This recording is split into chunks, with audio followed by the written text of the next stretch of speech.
Hello, hello, hello. I hope everybody is doing really well today. My name is Chris Alicia. I'm coming to you live from my beautiful craft room in Virginia. It is a nice cold day, and I'm glad that you guys could join me this evening. We're going to be going through intentionality, and this show is about unraveling the hidden secrets of the universe.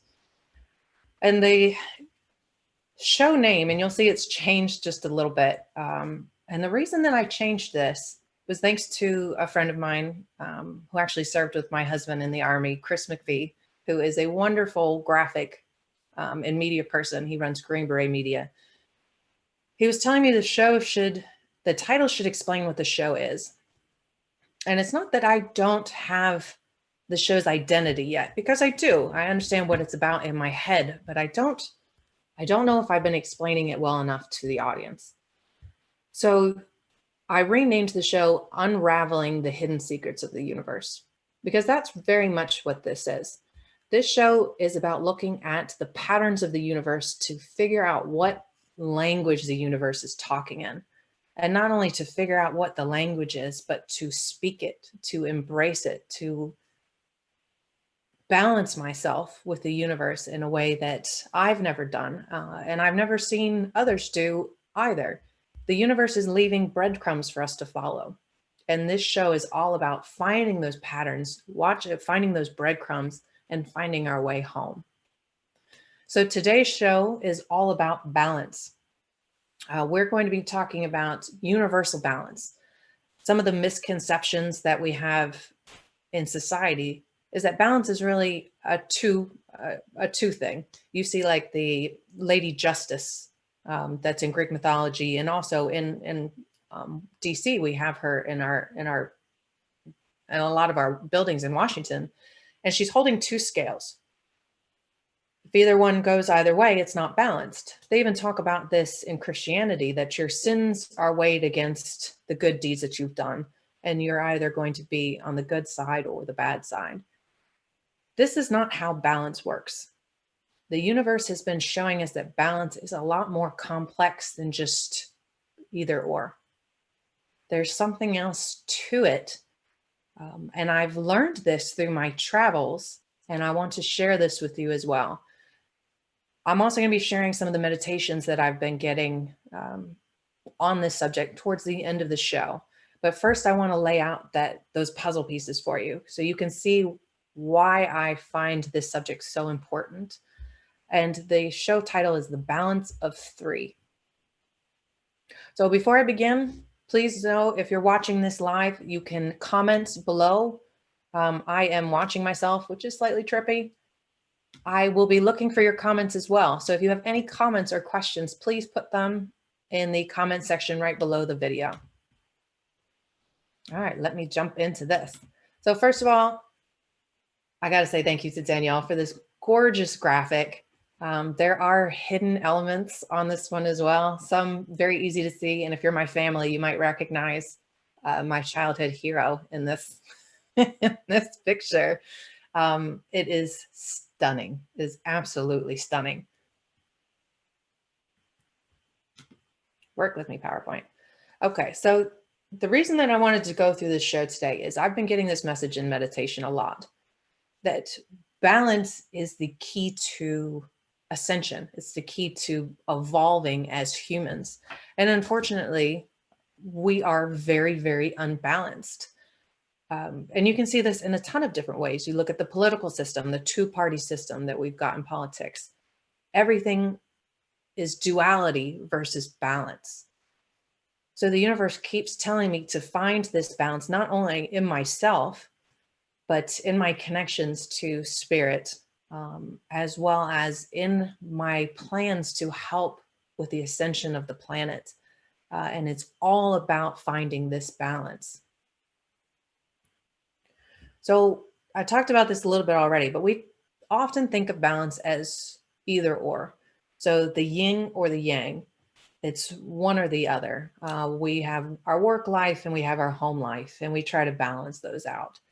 But in truth, this is not about balance. This is about duality. You're either focused on work or you're focused on life. You might focus on them each equally, But are you finding balance with those two things? I would argue that balance comes in threes. And I have definitely heard this in meditation a lot, and also seen it in my studies. So I've studied alchemy and spirituality for over 10 years now. And one of the common threads that I've seen, especially when traveling the world, is that the number three appears everywhere, everywhere. In every culture I've ever traveled to, the number three has extreme significance.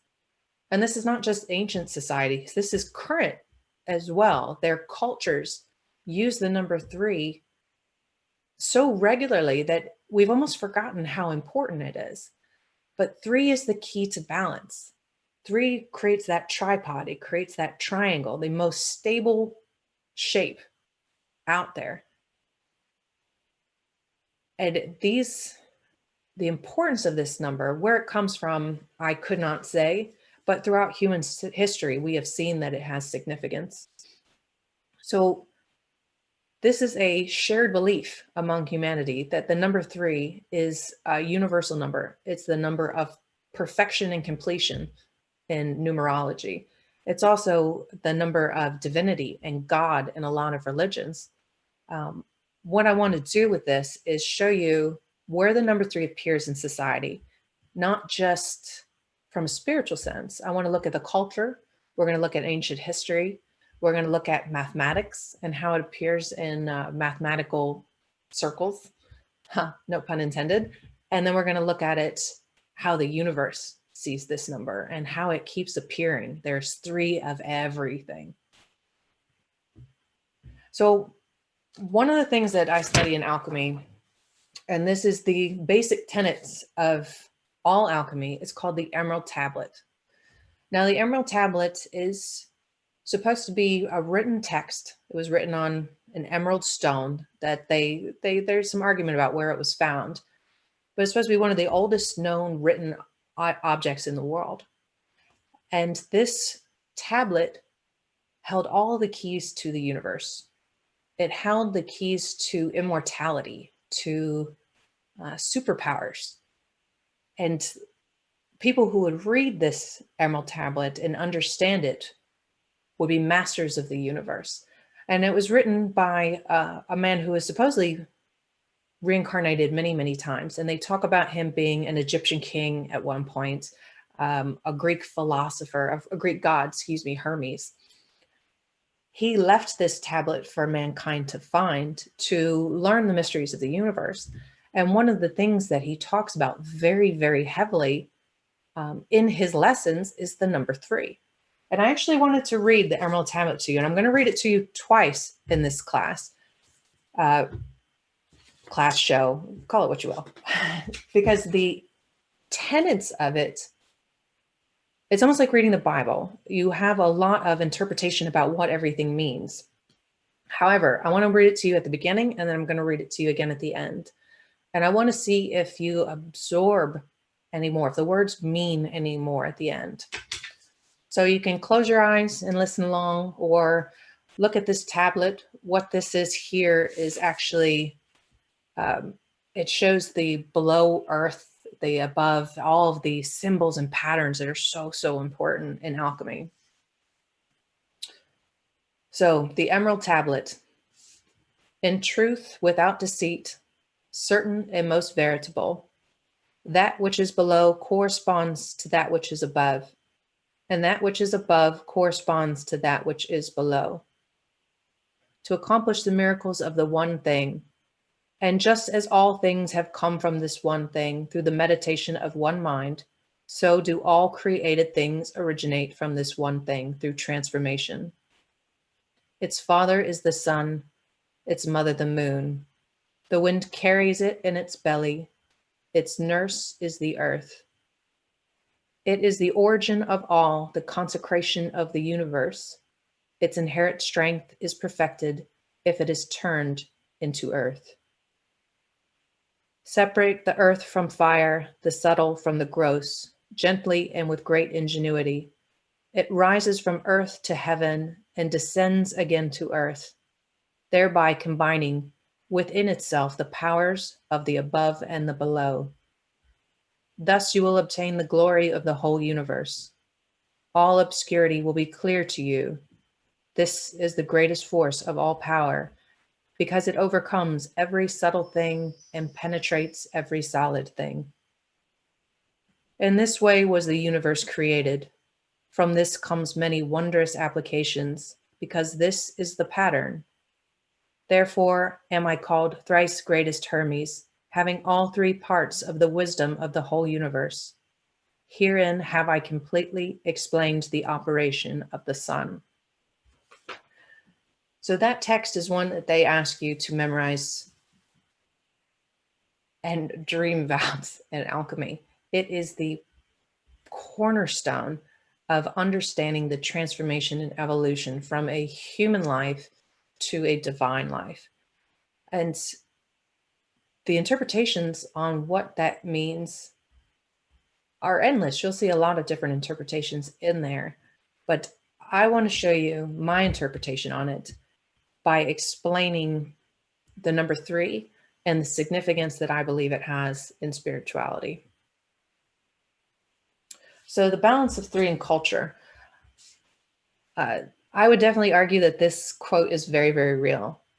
There's no such thing as coincidence. There's only synchronicity. So what does it mean to have a pattern of something?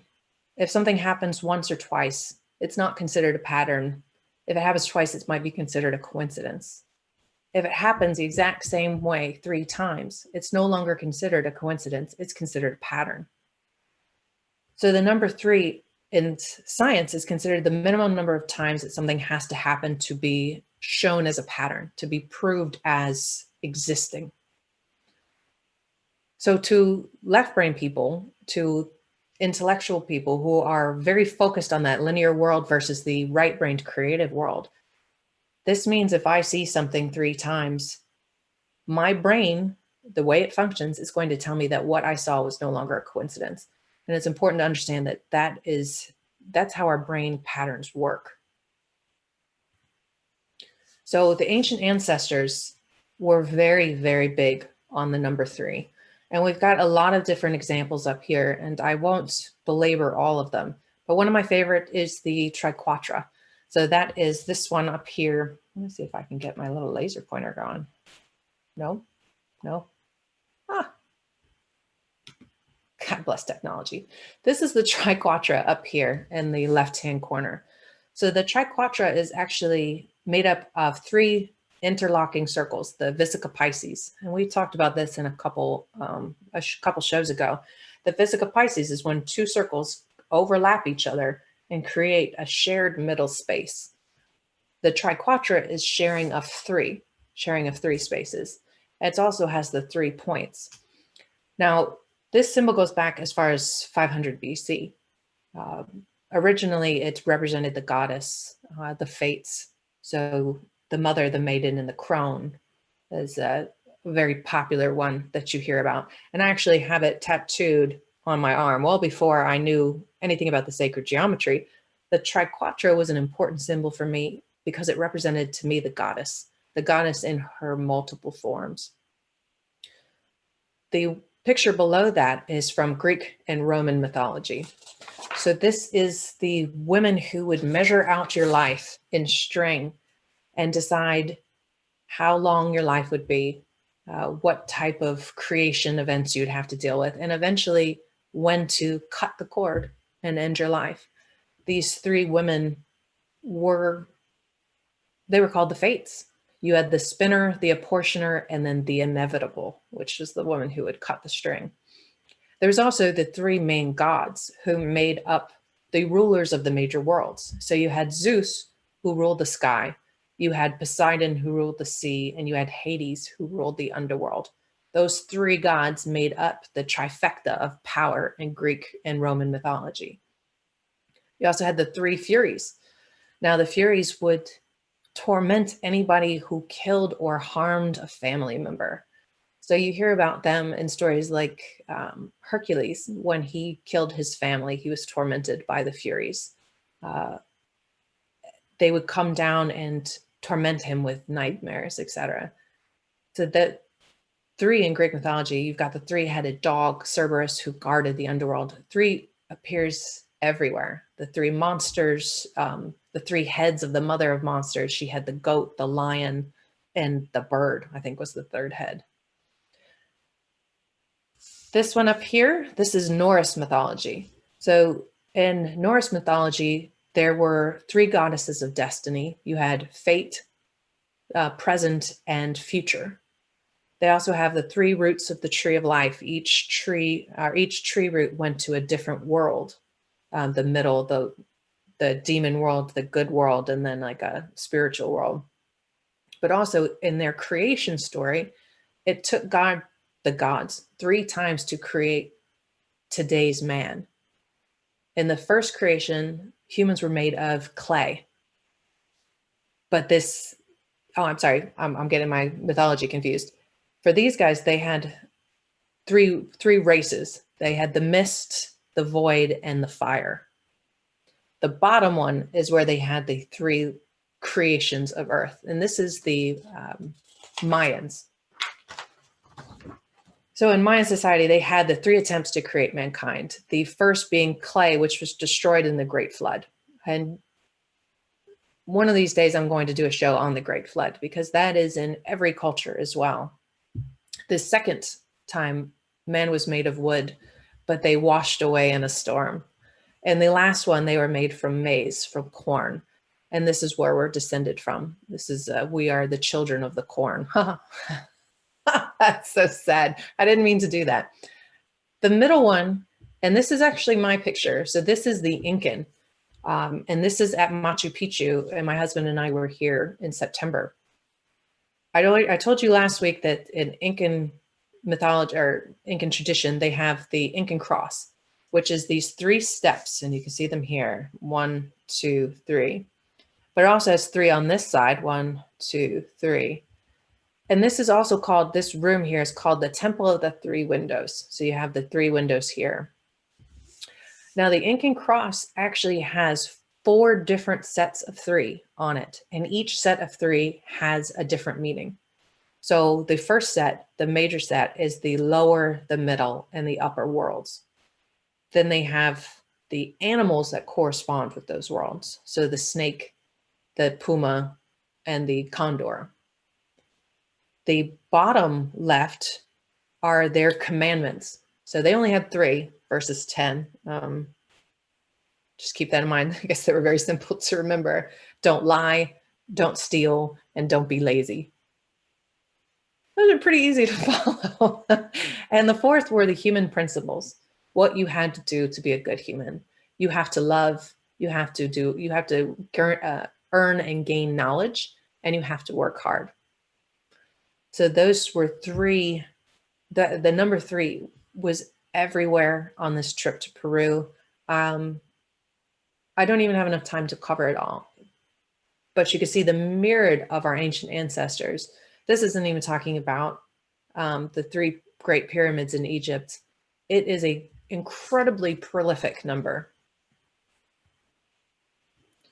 So the shape of the pyramid is really what I want to get to here, not focusing as much on the Great Pyramids. The shape of the pyramid is archaeologically one of the most magnificent shapes that we've got. And the shape of the pyramid is made up of 4 separate triangles that are leaning into each other, making an incredibly stable structure. But the pyramids, and we talked about this last week, and we have thousands of them across the world. The pyramid also has 3 different meanings to it, or 3 different phases of it. It's known to be a channel of power from the base going up. So the base of the pyramid is really grounded and really connected to Earth. The middle is where the person, the human, would sit and be that core of the energy, and it would funnel all the way up to the cosmos. So it's like a 3-phase structure, the way that it's built. And this structure is found all over the world. We knew the importance of using this conduit of power to reach Earth, to be very grounded into Earth. And reach all the way up into the cosmos while using our body to funnel all of this power. The Native Americans, while they didn't build these giant structures, they had the teepee, which was actually is the same shape and had the same function. It was to help reach the spirits, reach the ancestors, while also being very connected to Earth. So in a much, much lighter note, fairy tales are crazy wrapped around the number 3. I don't know if you've ever noticed this. I noticed it, and I wanted to share it with you. So it's not just occasionally. You've got Goldilocks and the 3 Bears, which is all about her trying out their 3 beds and trying out their 3 porridges and their 3 chairs, looking for balance. In each one, she's looking for that median, right? It's too hard or too soft, too hot or too cold. What she's looking for is that just right. Rumpelstiltskin gives the queen 3 guesses to find, or 3 times to guess his name before he steals her baby. She also had to spin straw into gold 3 times. The little pigs, obviously the 3 little pigs. You also have Cinderella. Cinderella had the 2 stepsisters in Cinderella, so there was 3 children. You have in Snow White, the queen tried to kill her 3 times.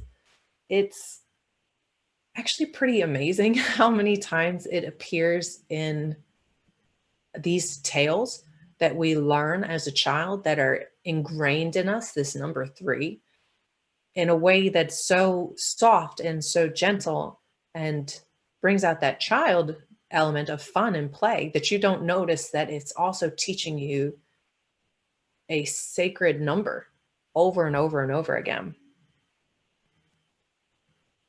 In folklore, and I always love these guys, these are the 3 wise monkeys. This is in Japanese tradition. It actually they think it came from Hinduism, traveled through China and up to Japan. But the 3 wise monkeys was the way of life. This was how the Japanese people were told to live. You will see no evil, you will hear no evil, you will speak no evil. This is how you lived a good, fulfilling life.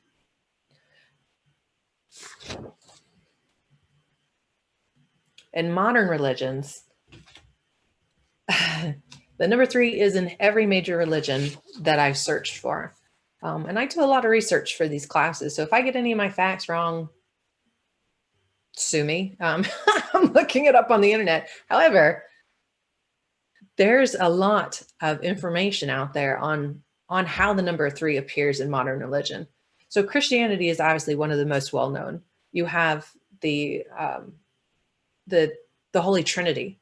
So the Father, the Son, and the Holy Spirit, which is this one on the top left.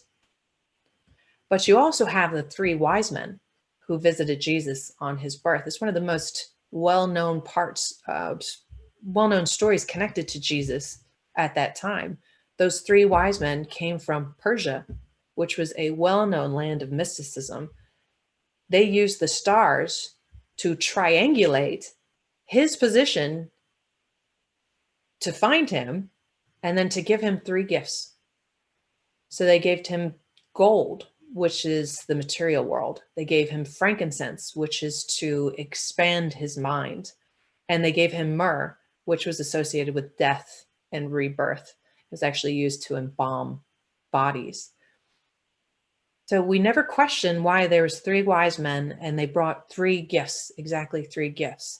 But there was a significance to this. These men were wise in mysticism and celestial things.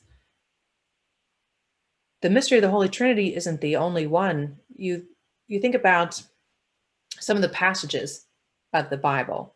For example, Jesus spoke of his 3-fold role on this earth. And Jesus said to him, I am the way, I am the truth, and the light, the life. No one comes to the Father but by me. He also spread Christianity for exactly 3 years. He rose from the grave after 3 days. And he predicted that Peter would deny knowing him for exactly 3 days before the cock crowed. The number 3 is littered throughout the Bible. So the next one I wanted to talk about is Hindu, which is that middle picture there, this beautiful picture here. In Hindu, there are three main worlds of existence. You have the sky, the earth, and the underworld. Very much like what we talked about with the Greeks. They also have the great Brahma, which is made up of the three main gods, which is what you see there in that picture. So these three supreme gods make the one god, Brahma. This is Shiva, Vishnu, and where did I put the name of the other one? Oh, for the love of Pete. I lost the other name. Shiva is always shown is often shown holding a trident, with three prongs. Shiva also has the third eye present in most of the statues and pictures, and the third eye representing intuition, psychic abilities, etc. So again, the number 3 was very, very prolific here. And it stood the three fundamental powers that Shiva was known to have and written to have was will, action, and knowledge.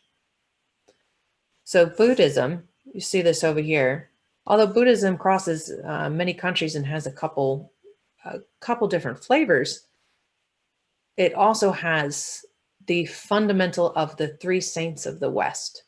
So, and a lot of, they did some digging in these caves that dated back to 490 AD, roughly. And inside of the caves were drawings of Buddha with his two associates, his two assistants. And these three were known as the three wise men of the West. So his Buddha, who's the infinite light representing evolution, ascension, is with his two companions who represent wisdom and compassion. So you can see that balance, the infinite light with wisdom and compassion. There's also the three jewels of Buddhism. So this is the Buddha, Dharma, which is his teaching, and Shangha, which are his followers. So the three jewels of Buddha are often seen inside of a footprint. You'll see that footprint right there, and it's got three jewels inside of it. They also have the wheel of life in Buddhism, and this is another subject that I want to get very, very heavy on at another time, is the wheel of life. The wheel of life here represented the carnal faults of humanity. So humans could be greedy, they hated, or they become delusional. And those were the three greatest sins that humans could have. In Islam, which is down here, we have, they shared a lot of tenets with Christianity. They share a fundamental, from the fundamental principles of Christianity. But in Islam, there are three fundamental principles that were handed down from Muhammad. The first principle being to carry out acts of worship sincerely for the sake of Allah. It's your number one tenet, to act in the manner that Allah wishes. The second principle is adhering to the Muslim rulers and teachers. And the third being caution against bid'ah and the innovators, meaning be careful of novelty, heredity, and change. Taoism, which is down here on the left side, has the three treasures of Taoism: frugality, humility, and compassion. They also have the great Triad, which is heaven, earth, and human. And then the last one here on the right is Wicca. Now, Wicca has the three phases of the moon, the three goddesses, the mother, the maiden, and the crone. And these are all religions that are practiced today very heavily. So when you look at all of these threes as far as religion goes, they were the balance of power, the balance of the feminine and the masculine. And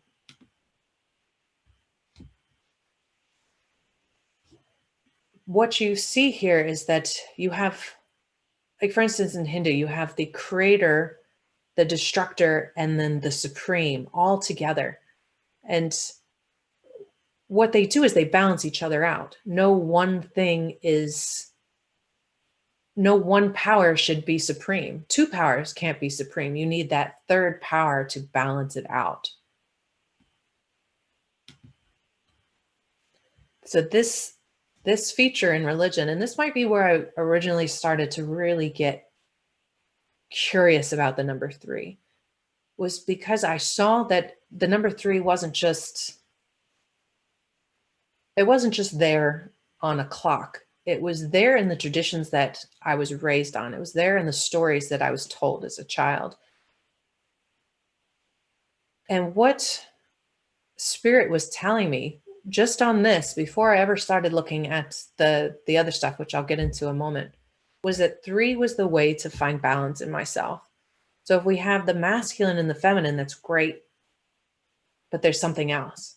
The masculine, the feminine, and spirit, there's a third part that balances our powers. It balances who we are and makes us a more complete and stable being. So I want to talk about this. I want to show some examples from science and mathematics as well, because I promise I like to appeal to the left-brained linear thinkers. So in mathematics, the number three is actually had its hands in the origin of all mathematics. And in fact, trigonometry is a form of mathematics based solely on triangles, which is that based on the number three. So in geometry, the triangle with its three sides is known as the most stable shape in creation. If you think about in scouts and in the army, you need 3 points on the ground to triangulate. That's what triangulate means, to create a triangle to find your position of where you're trying to go. So this is also, it's not just esoteric and it's not just intellectual, it's practical. You need 3 points on the ground to find where you're going. Three also does this really crazy thing in math that I didn't know about. So if you are able, any number that can break down into a single digit, 3, 6, or 9, and I'll explain this in a second. Any number that breaks down to a single digit, 3, 6, or 9, is divisible by 3. So what this means, and we did this a little bit on the first week, if you take 1836 and you add 1 plus 8 plus 3 plus 6, that's going to equal 18. You got to keep breaking it down because you need one number. 1 plus 8 equals 9. So 1836, 1836, I know immediately is divisible by 3. Just by doing that. So when you actually divide 1836 by 3, you get 612. If I break down 612 to a single digit, 6 plus 1 plus 2 equals 9, I know that 613 is divisible by 3. It's the only number out there that I know of that does this. It is such a cool little math trick. I don't know why it does this, but it does. And it's just a very cool little hidden secret among math. It's funny how often math really shows us the secrets of the universe, and you think it would be just the opposite. It would be disproving that there are mystical things happening in the universe, but there are mystical things in math that people can't explain. So the Pythagorean theory, if you don't remember this from school, I don't blame you. But Pythagoras is a very famous Greek mathematician and philosopher. And he realized that any triangle with a 90-degree angle could be, you could find the sides of it, you could find the shapes of it, the dimensions of it, by using that formula at the bottom, a squared plus b squared equals c squared. The only reason this works was the principle of 3. As long as it had a 90-degree angle, he could figure out all the sides of it by using Pythagorean theory. So one thing that people don't know is that he was also very into the mysteries of the universe. So he studied alchemy. He studied the stars and astrology, it would be easy to theorize that he wove that knowledge and those experiences into his mathematical practices and saw the links. This is one thing I've seen a lot with my studies is a lot of the great philosophers, mathematicians, and scientists were very heavy into mysticism to the point where the theories that I'm sharing on this show, they talked about back in the day when people were still talking about burning witches at the stake. I just find that fascinating. So he was famous as saying, all the hidden mysteries of the universe are represented in the triangle in the number three. That the triangle and the number three were the keys to ascension. So jumping into the other side of math and science, the number three appears throughout our scientific world. So you look at this over here on the left, and this is obviously H2O. So this is the symbol for water, the most basic symbol in the world. The thing that makes up our body is made up of three elements. The atomic structure is made up of three key factors: the protons, the neutrons, and the electrons.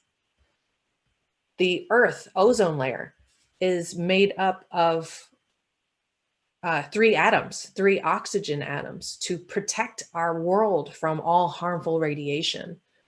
Carbon dioxide, three elements. Carbon dioxide is what we breathe out and what the plants breathe in and turn into oxygen.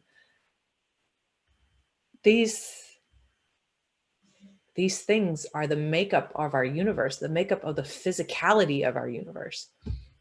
And they're made up of three elements. The DNA code. The DNA code of all living things is made up of DNA, RNA, and protons. Three things. You can see them here on the chart. The DNA, the RNA, and the proton chain.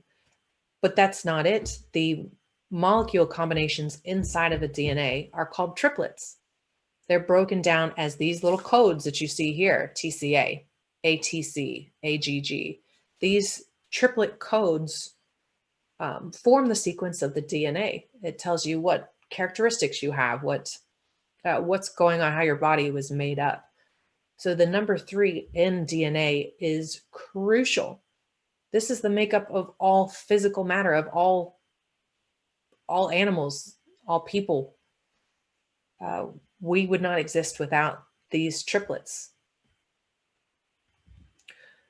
So two of the scientists that I've run into quite a bit in my studies is Isaac Newton, who's here with the long hair, very Farrah Fawcett hair that he's got going there. He's in the 17th century, and he was very, very famous for coming up with the three laws of motion. Like I said, he also studied alchemy. He had his own translation on the Emerald Tablet, which is similar, but a little bit different than the one that I read you. And of course, Sigmund Freud. So Sigmund Freud was very famous for saying that the human had three elements of their personality. All right, you have the id, the ego, and the superego. And these three parts of our human personality made up how stable we were as human beings. Now, the universe is not absent from this love of threes. In fact, the universe shows it over and over and over again. There's three different forces in the world: gravitational, electronic, magnetic. There's three types of matter. You've got solid, liquid, and gas.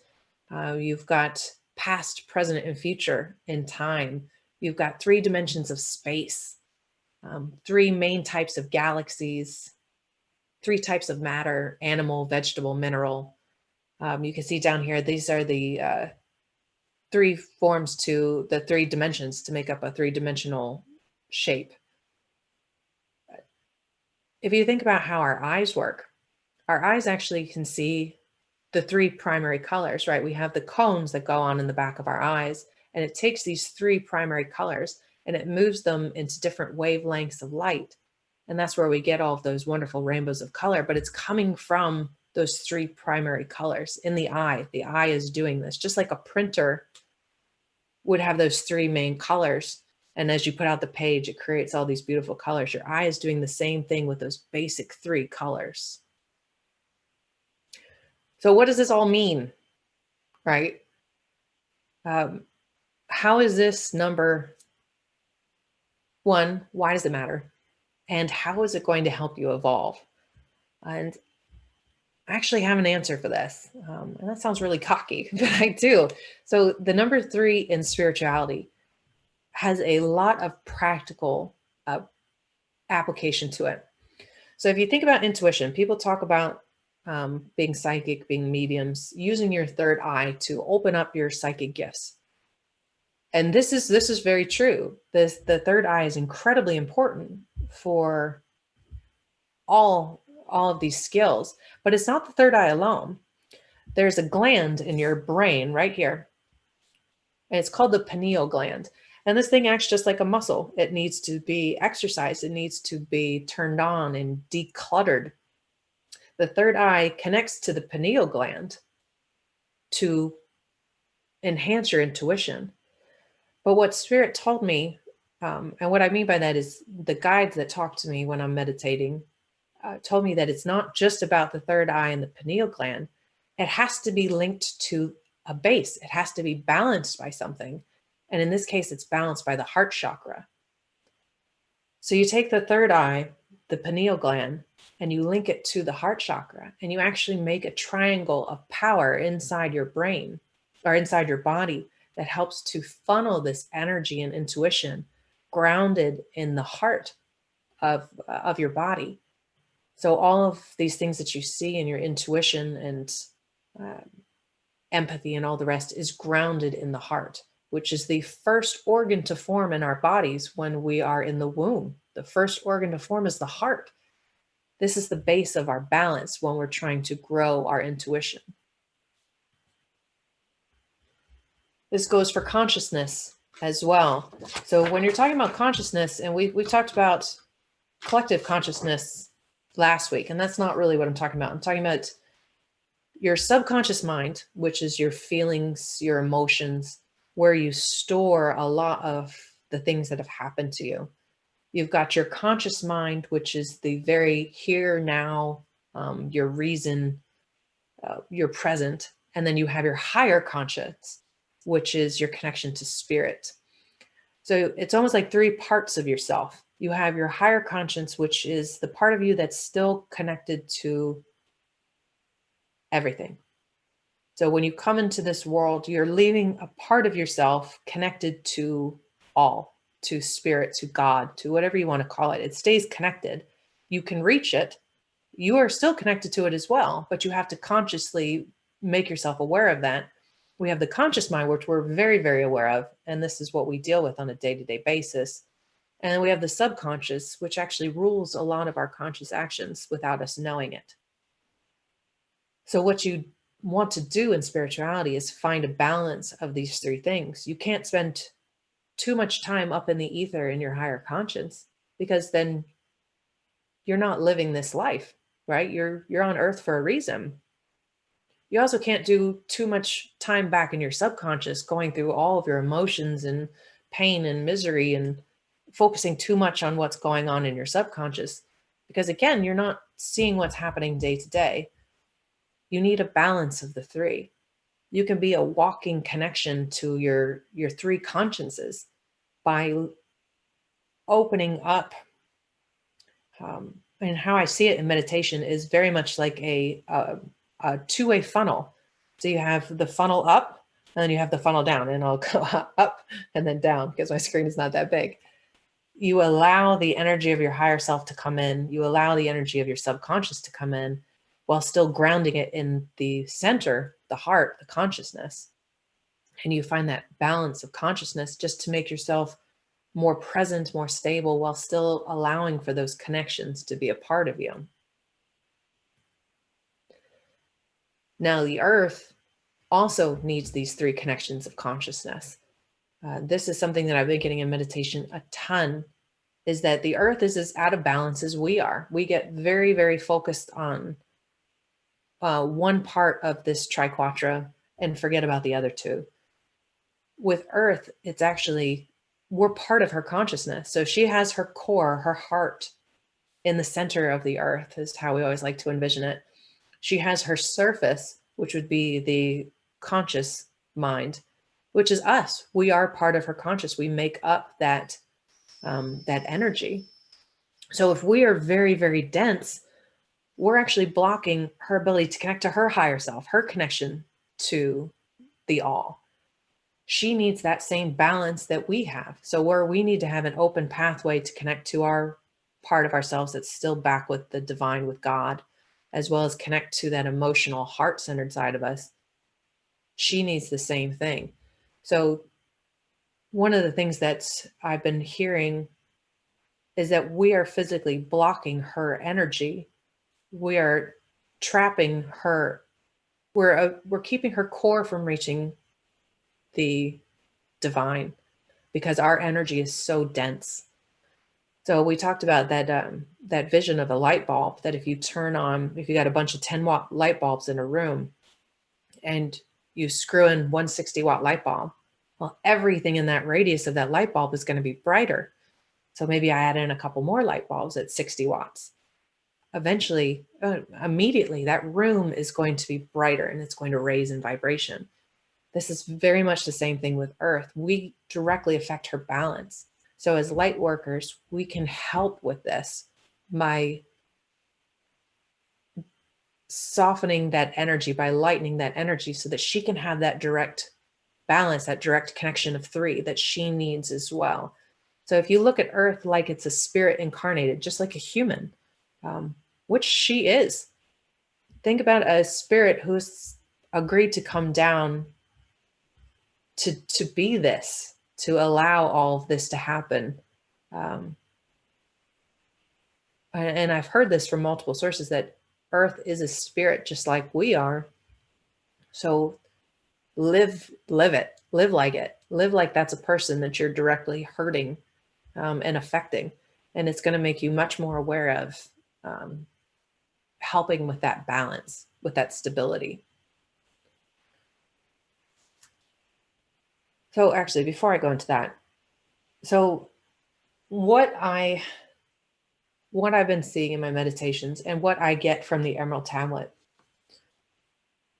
is not just a connection of three consciousnesses, and is not just a connection of our three personalities that Freud talked about. It's a connection of our spirit as a whole, the three elements of our spirit combined to one, the connection to the cosmos, which is all spirit, a connection to God, and then a connection to Earth, makes up the ultimate three, the ultimate balance of three. So in the Emerald Tablet, it says, as above, so below.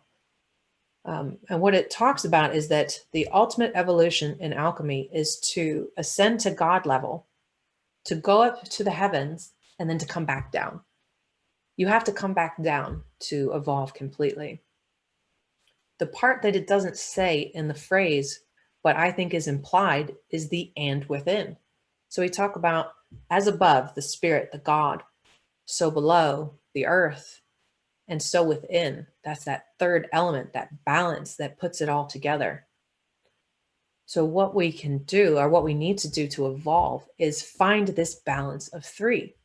We find it in ourselves with our consciousnesses, and then we have to find it on a much, much bigger level, touching the above, the God, the below, earth, and then ourselves. And we can create this link, just like I was talking about. This funnel shape just keeps coming to me crazy, like all centered in the heart. The heart is the bridge between the upper and lower parts of this triangle, this triquetra. So what I want to do is I'm going to read this again. And let me just check. I think I had a comment. I just want to make sure. So let me read this one more time and see if this resonates any more deeply. And I'm just going to read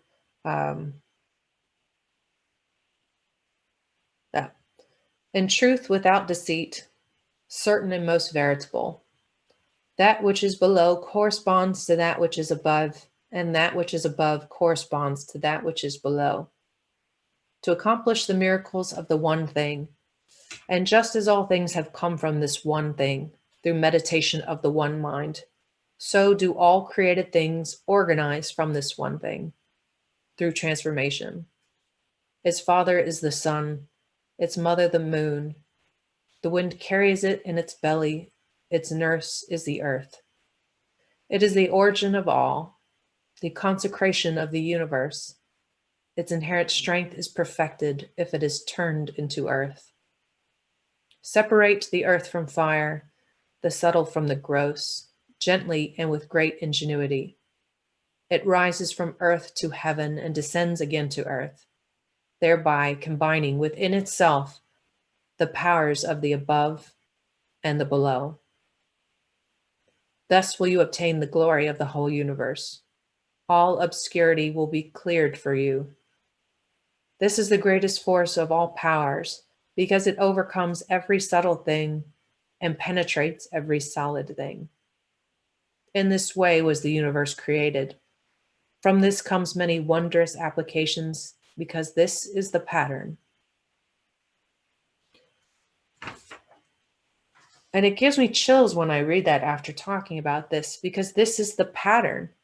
This is where we need to be. This is where we can be. We can walk around with this balance open, with these connections open and balanced, and raising that light in the entire room with our mere presence. So the key to the whole purpose of all this is to reach oneness. We do all of this work. We do our work on our consciousness to connect to our emotions, to connect to our present, to connect to our higher self. We do all these meditations where you ground into earth and you connect to the cosmos. The whole point of all of it is to remember this oneness that we are. And that's very much what the point of balance is. It's to find that oneness. If you think about the triangle, and I don't know why it will not do my little movie. Oh, there you go. No matter which way you look at this balance, this number of 3, no matter how you turn it on its head, it stays the same. It stays stable. It supports itself. So when we remember that we're not alone, that we are connected to the above and to the below, and we create this triangle, this power of 3, this badass stable structure, we remember our oneness and we embrace it. So when I see the number 3 appearing all over the world, I know that the universe is reminding me of that oneness, that through our balance, through that number 3, through the triangles of the universe, we are one. We are stable when we remember that we are connected to all these other things. This is why it appears in mathematics and why it appears in science that there's 3 elements, that there's 3 atoms, that the number 3 is in every facet of our lives, because it's the key to remembering our oneness, to reminding ourselves how to find that balance. So what I want to do real fast, and I still have a couple minutes, is I want you to feel this balance that I'm talking about.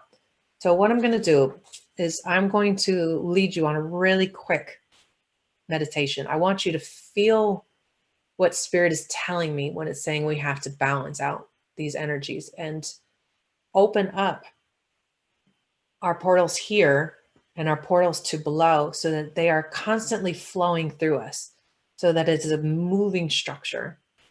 So I want you to close your eyes and take a couple deep breaths. And I just want you to imagine your heart space as this beautiful ball of light.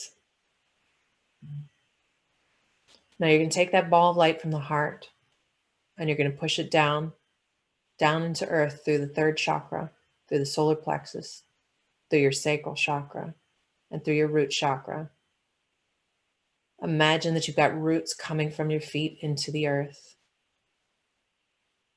You're going to push through the soil, the water, the heat, push through the crystal center,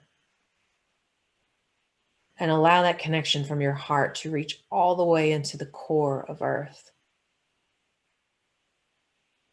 And feel that love as a two-way movement.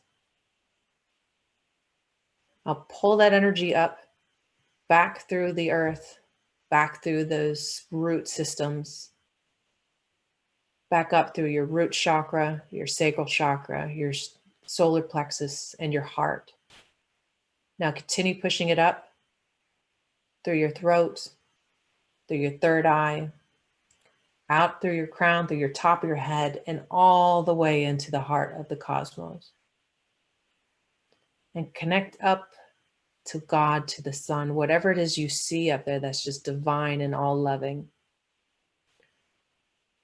Now imagine yourself just being an open funnel. The love of the above and the below are just flowing naturally through you as if they're breathing with you. You breathe in their breath. When you breathe out, they breathe in. It's a flowing movement that you can keep and you can maintain at all times. It's a part of you.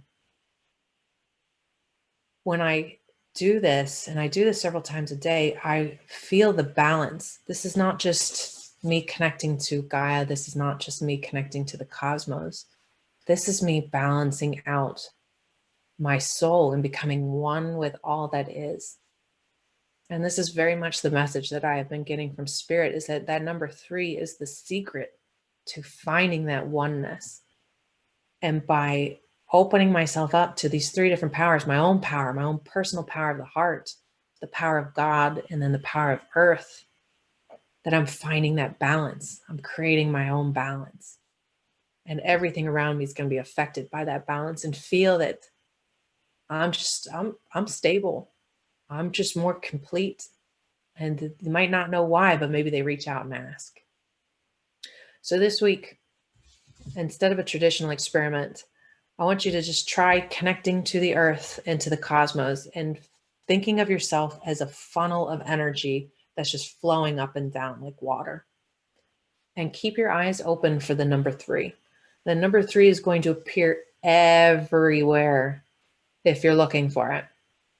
Just keep your eyes open. And every time you see the number 3, anytime it pops into your head that that's the number 3, I want you to reopen that connection. Think of opening that connection to spirit and to earth and to your own heart. Don't forget to bridge it through your heart.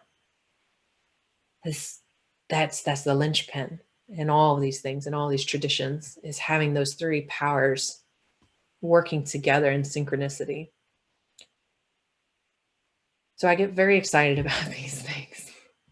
And I hope, as my father would say, it wasn't too much information. And I know I do give too much information. But Spirit gives me these messages for a reason. And this is just one of the number sequences that are just thrilling to me. Next week, I want to talk to you about the number 7. Because the number 7 is talking about our evolution in this lifetime, how we evolve from just the day-to-day person through the 7 steps to becoming that divinity, to reaching that divinity. If you have any questions for me, please reach out to me. I will put my email back up here on the screen. My email is chrisalicia@intentiality.com. Please let me know how you're enjoying the shows. If there's any subjects or mysteries that you would really want to go into, check me out at intentiality.com. I put a lot of my channeled messages on there. And please come see me. Hope that says Friday. Ignore that one. Come see me on Mondays at 8 o'clock Eastern, 5 o'clock Pacific every Monday. Light and love, my Awake TV family. I can't wait until next week.